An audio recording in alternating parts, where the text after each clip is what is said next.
we're going to spend a lot of time in the lab looking at Beer's law because it's a really simple way with some relatively simple equipment to figure out how light interacts with the concentration of different samples and how it's absorbed by certain colors of solutions based on the intensity that comes out. So really simple inside this box, and if this box were our we call it a spectroscope to look at the light. Inside the box there is essentially a light source that shines light through a sample that you put in the box. And then there is a detector that detects how much of the light came through. So it seems pretty simple, but sometimes just because you have a solution in here, some wavelengths of light will pass through no matter what. And some wavelengths get absorbed. So we're looking at two things: which wavelengths get absorbed, and then once we know that, what's the relationship between how they're absorbed and the color of the solutions. So let's take a look here. Here we have a Beer's law plot, and that's generally what we're after. There's a wavelength that will be fixed for this solution, so it should be specified. In this case, it's not. But let's say it's a blue light at like 500 nanometers or wherever that is. You start to put in some solutions at different concentrations, and here we have a solution number 4, number 3, number 2, number 1, and you can see how at different concentrations they absorb different amounts of light, and it is a linear relationship, this absorbance versus concentration. So knowing those 4 gives me this plot, and this plot is going to be a line.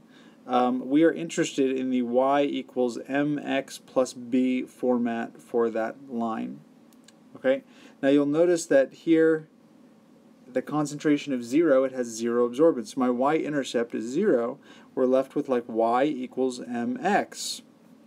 Okay, and if I just plug my variables in, my y-axis is absorbance equals my slope times the concentration, which is molarity. Okay, so in Beer's law they actually say concentration is C.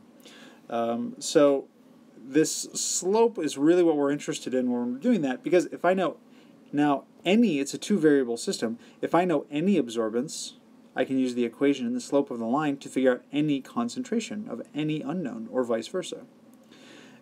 So in this particular case, they're showing us, okay, now I've got something that measured here, and we just kind of, if you have the graph, you don't need the equation. You just kind of say, oh, it hits the graph right here. That concentration is right here, so I can figure out the concentration. If you had the equation for the line, you could calculate it. Most of our time in the lab is going to be done using the equation and graphing things, but on a test or something similar, sometimes you're just asked to read the graphs. So you don't have to derive this equation. You're going to be given a similar version. We will define what that slope means, but the absorbance is proportional to the concentration. So quick example, and then we're done with Beer's law. Here's a standardized set of solutions were calibrated and plotted for absorbance. Determine the concentration of an unknown that has an absorbance of 0.6. So 0.6 gives me right here. And if we go over to where that hits the line and then read our concentration at that point, plus or minus a little bit of error there, we're around 0.4. So this, whatever solution this is, has a concentration of about 0.4.